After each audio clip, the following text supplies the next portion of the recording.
Good evening, Praise Chapel Fresno, and all those of you tuning in. We appreciate you tuning in wherever you're at and whatever you're tuning in on. Just glad that you're here this evening. Remember, you can still support this ministry, this move of God through tithes, offerings, love gifts. You can do so on your smartphone. You can download the Easy Tithe app, connect with Praise Chapel Fresno that way, or you can go to easytithe.com. You can download the app from there and then search Praise Chapel Fresno and you'll see us in there.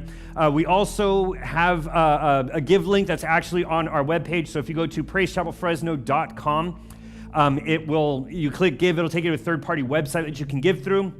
Or if you're joining us on our in-person services, we have envelopes behind each and every one of our chairs. You can give that way and drop it off in the tithes and offerings box that is located just outside the sanctuary. So just in kind of the spirit of the season that we're in, I guess if we call it, as football begins to wind itself down, we'll start seeing a lot more men in the church probably after that. Sorry. But on Super Bowl Sunday, we kind of want to do a jersey Sunday that's on that Sunday. So if you got a jersey, wear it, even if your team isn't making it into the Super Bowl, which how do you let a football team play an entire down, set up for a punt, and then tell them the down never counted in the first place? Like, this is the first time I've ever thought that football was rigged. It's an entertainment industry. It can affect the outcome of any of the games. But anyway, sorry, just still feeling the pain, the hurt, just the overall rejection of the Bengals not making it in. But we're going to do a Super Bowl Sunday. If you all want to wear your jerseys from your football team, whatever you might have, I would love to do it. I'm currently trying to think something up that Sister McKinnis, or I guess Felicia, my wife, is pushing back on, but I'm really feeling it because I really got into football this year, and all for heartbreak. So it'll be Super Bowl Sunday, and we'll go from there. It'll just be a fun time to be around everyone. So we're still in our biblical bios. If you don't have a jersey, go grab one.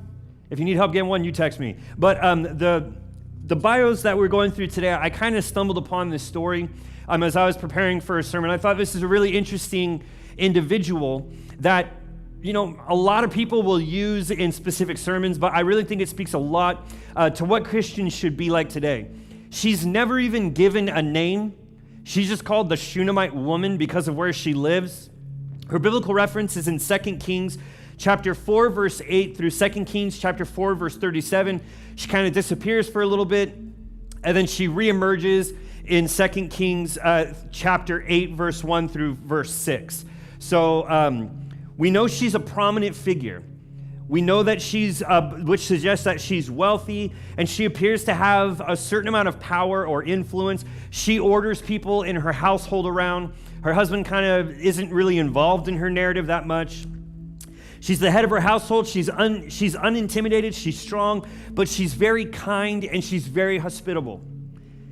And again, given no name, I just thought that was interesting because she has several interactions with the prophet of God and is never given a name, just called the Shunammite woman.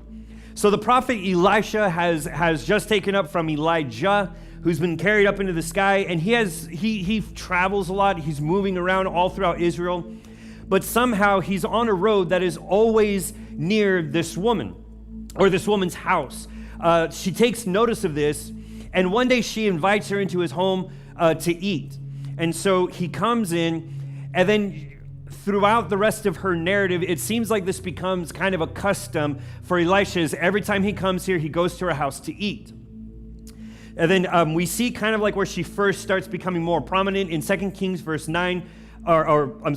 chapter 4, verse 9 through 10. It says, "Then she said to her husband, I know that the one who often passes by here is a holy man of God, so let's make a small walled-in upper room and put a bed, a table, a chair, and a lamp there for him, where whenever he comes, he can stay here." So it happens so often, apparently. She's like, okay, you might as well just like live here for a while because you're always here eating my food. So she takes the initiative to create the space in her home that would belong to Elisha, and she furnishes it. So she's just not like, oh yeah, we'll let you kind of hang out on the couch. We'll let you sleep on the couch. She creates a whole nother room for him and then furnishes it so that when he comes by, he's comfortable. Now notice, she doesn't say he's a prophet. She says that he is a holy man of God. But I'm sure that there's been enough discussion taking place that she kind of knows who he is, but doesn't address him by his name. She just says he's a holy man of God. Let's make a room for him to be in. So she does everything she can while Elisha's with him to make him feel comfortable, to make sure that he's taken care of. And then one day he's in the room and he kind of takes notice of her generosity. We don't know how long it's been or how many times he slept in the room. He just takes notice of her generosity.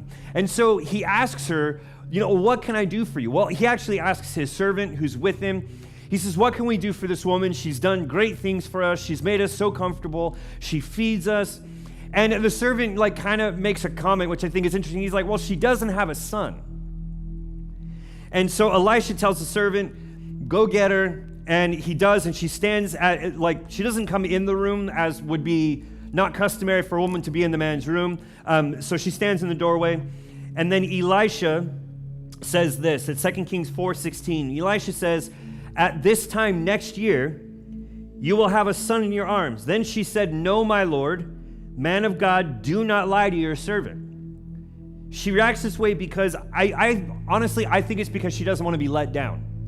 And again, she doesn't call him the prophet of God. She doesn't call him by his name. She just says the holy man of God. I know he's a holy man of God. So maybe she doesn't realize what Elisha is doing or who he is, but she doesn't want to be let down. And all that she's done for Elisha hasn't been done to get anything back. She does it because she knows that this man needs to be taken care of. She knows he's doing God's work, and she wants to make sure that he is well taken care of. But this would be the one thing that she would want more than anything. And I think it would have destroyed her if it didn't happen. All that she had, she knew this was the one thing she couldn't. They were unable to have children. So many barren women in the Bible. But she's unable to have children, and Elisha proclaims it, and she's just like, don't lie to me. I don't think she wanted to be let down. She's not accusing Elisha of being a liar. She knows some of probably what he's talked about. I'm sure, she believes in God, but I don't think she believed it could happen for her. And then 2 Kings 4:17 says, the woman conceived and gave birth to a son at the same time the following year as Elisha had promised her. Now that's a big underlining right there.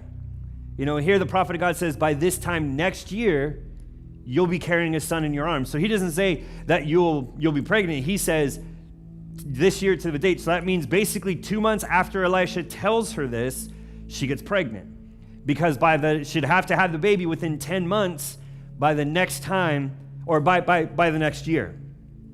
For her generosity, she's blessed with a son. And one day the boy is out with his father, and he begins to complain about a pain in his head, and the dad does exactly what a dad should always do in these conditions. He says, go to your mother.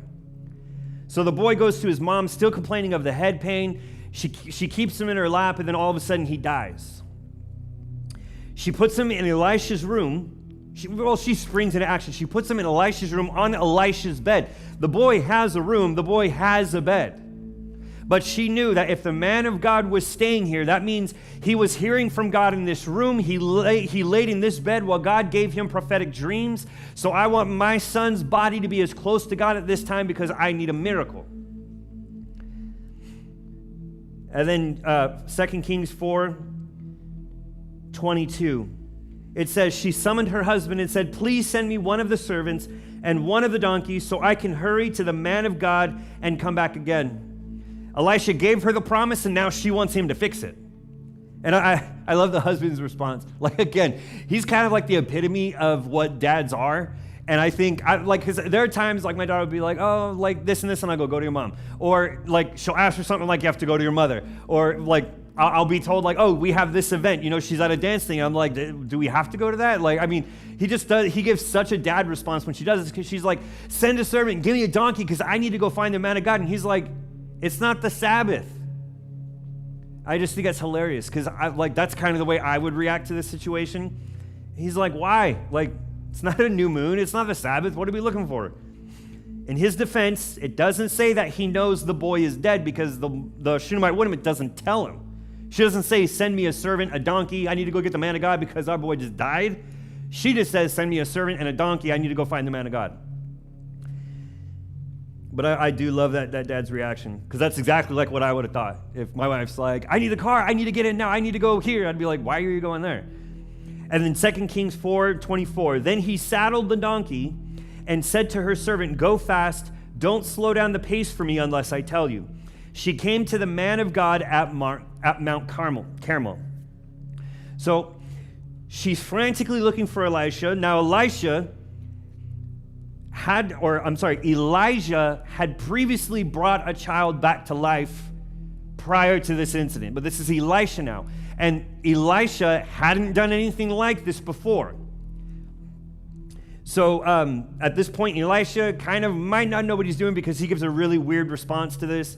It's not known whether or not she knows about this, but she knows the solution is with the man of God. She knows that.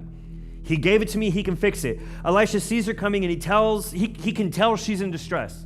And I can always tell you, like, even being in a hospital, working in hospital settings, I can always tell when a mom's in distress or something's going on just by their reactions and just by the way that they walk. And dads are usually pretty much just like, they come out not knowing what to do, but the mom comes out with determination.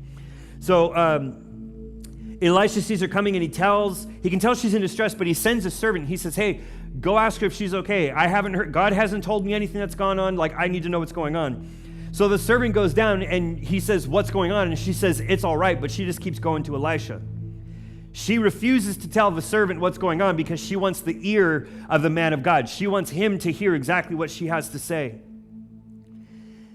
And this is exactly what she tells this man. 2 Kings 4:28, she says, "Then she said, 'Did I ask my Lord for a son?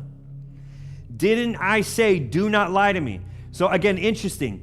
Because she's saying, "You told me you'd give me a son. I didn't ask you for that.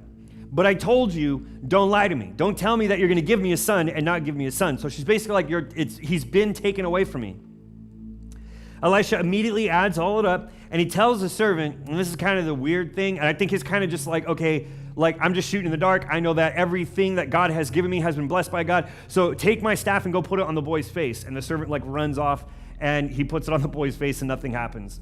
But Elisha and the woman, but she wanted God to intervene. And Elisha tells the servant, "Don't stop and talk to anyone. Don't tell anyone hello. Just get to her house and put my staff on the boy's face."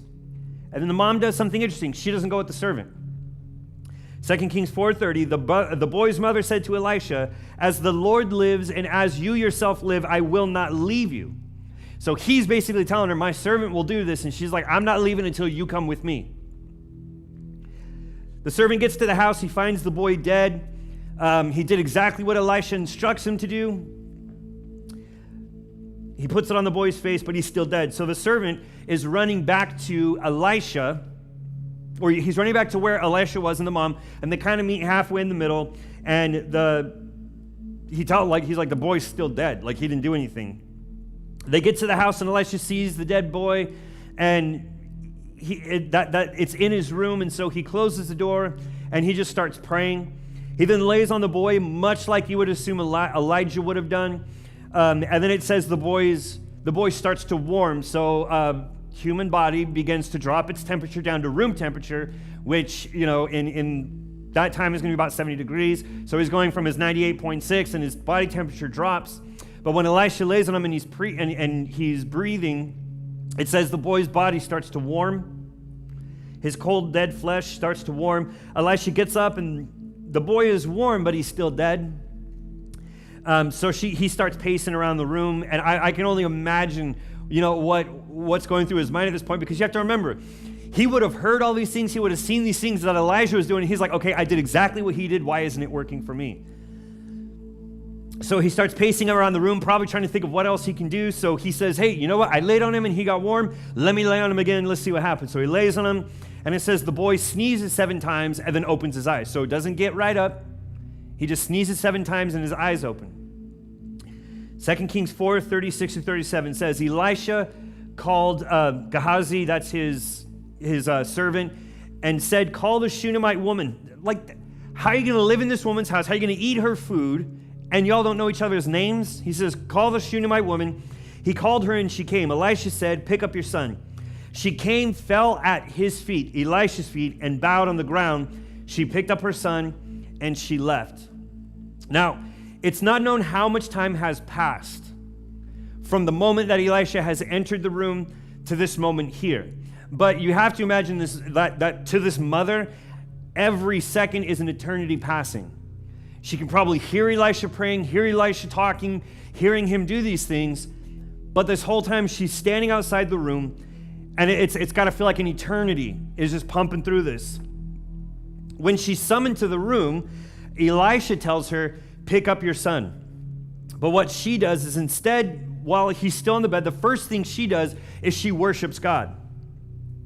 She worships him for what he's done. Then she picks up her son and she leaves the room. Now, her narrative will have this 4-chapter gap in it. And so while it has this gap, she's told, due to her generosity with Elisha, he hits this point where he knows that Elisha knows that there's going to be a famine that's going to be coming on the land. It's going to be a 7-year famine. And because he remembers her and all that she's done, even though he doesn't know her name, he still goes up and he tells her that she needs to get out of the land and go live as an alien in the land of the Philistines because of the 7-year famine that's coming. So she does exactly what he tells her to do. When she returns to the land after its 7 years, it's desolate. So she goes before the king and she asks for help. The king asks, about all that Elisha had done for her. And the woman, the servant, tells the story about the dead son, about the dead boy coming back to life. And he says, this is the very boy, because he's standing right there with his mom. I mean, she's a prominent woman, right? She has some wealth. And she's sitting here and she's saying, I've lost everything because of what I was told to do for God. And the king then says in 2 Kings 8:6, it says, when the king asked the woman, she told him the story. So the king appointed a court official for her, saying, restore all the land that was hers, along with all the income from the field, from the day that she left the country until now. That's called restoration. So she is restored. And that's where her narrative ends. It basically ends, she's up there, she's standing, she's trying to figure things out, what she's going to do. She goes before the king, and because of all that she did for Elisha, God honors that and then gives her back everything she lost, plus more. So here's 4 things we can learn from the Shunammite woman. Number 1 is bless others with what God has blessed you with. See, this wealthy woman was offered her food, her home, her friendship to Elisha. Everything she had was open and available to him without any ulterior motive behind it. She didn't expect or even ask for anything in return, and God gave her the very thing her money could not buy her, her influence could not get her. She got a son. We live in a world where no one does anything without the expectation of something being returned.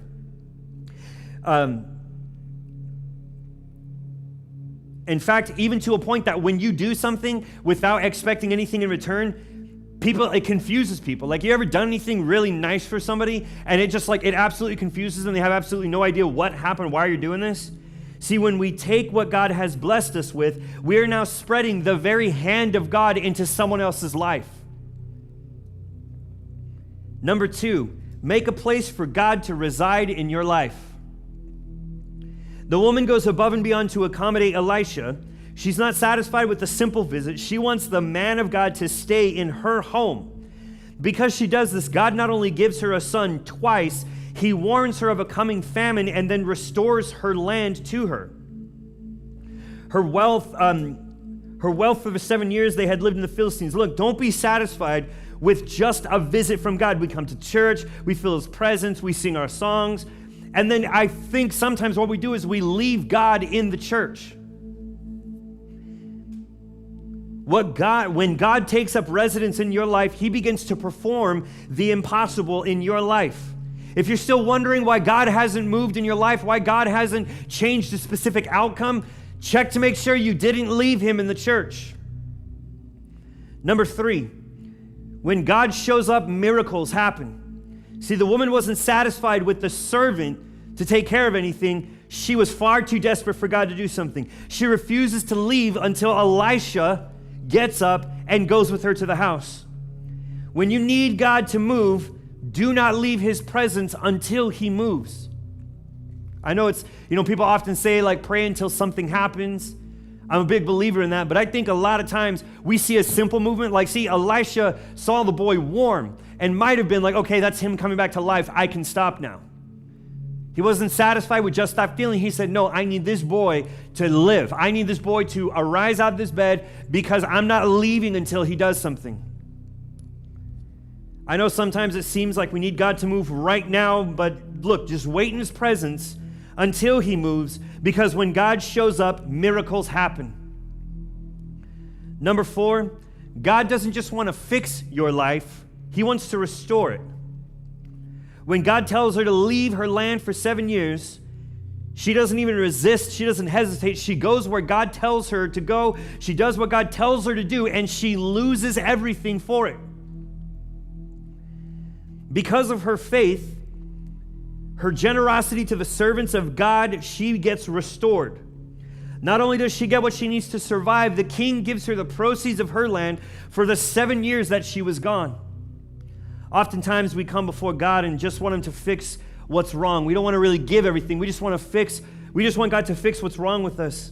And God is telling you that he has so much more planned for you if you would just allow him to restore you. Restoration is God giving us everything that we may have missed out on while we were lost. For those who remain faithful to God, even when it's 7 years of struggle, he not only wants to fix your life, he wants to give you everything that you may have lost before. So that's the Shunammite woman. A lot going on there in a very short narrative, but really impactful into those that, and typically, I've followed this one gentleman on Instagram. I really enjoy his story. He's the one who said that if God would do this, that he would give more than half of his proceeds to his church, and has kept to that promise to this day. And he has 3 very successful companies, and pastors have told him, oh yeah, once you reach success, you'll leave. And I think that's a huge part of it, is people reach a certain level of success or a certain level of wealth, and all of a sudden it becomes, what can I do for me? And this really shows that what God turns and blesses us with, when it's above and beyond, a lot of times what God's looking for is for us to manage it correctly and manage it in a way that we're blessing other people. Even if there are people that don't go to your church, even if there are people that don't believe what you believe, when you spread the blessing of God, you're spreading the hand of God into the families that need the hand of God to move into. But I just want to thank you guys for tuning in tonight. We appreciate all that you've done. Don't forget, Super Bowl Sunday, we'll do Jersey Sunday here at the church. So wear your favorite jersey.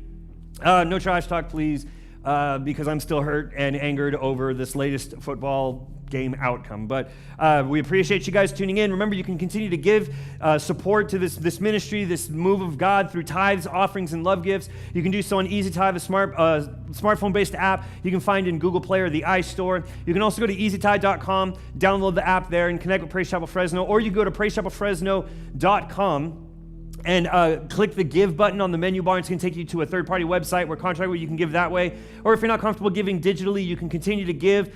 We have tithes and offerings envelopes behind each and every one of our chairs if you're joining us on our in-person services. And then the tithes and offerings box is located just outside the sanctuary. If you're joining us on our online campus only, you can still give if you don't want to do the digital method. Just Google Praise Chapel Fresno, California. You'll see our address. You can mail it in, drop it off, however you want to do it. We'll get it deposited in a timely manner. We appreciate you guys tuning in. We love you. Don't forget Super Bowl Sunday, Jersey Sunday. But we'll see you guys next Sunday happening. It's only the Pro Bowl, not a big game. Isn't it flagged this year? Like, what's going on with football these days? But we love you guys. We'll see you guys Sunday, 10 a.m. Text somebody, tell them that God is doing something and you want them to see what God can do in their life. We love you, appreciate you. See you Sunday, 10 o'clock.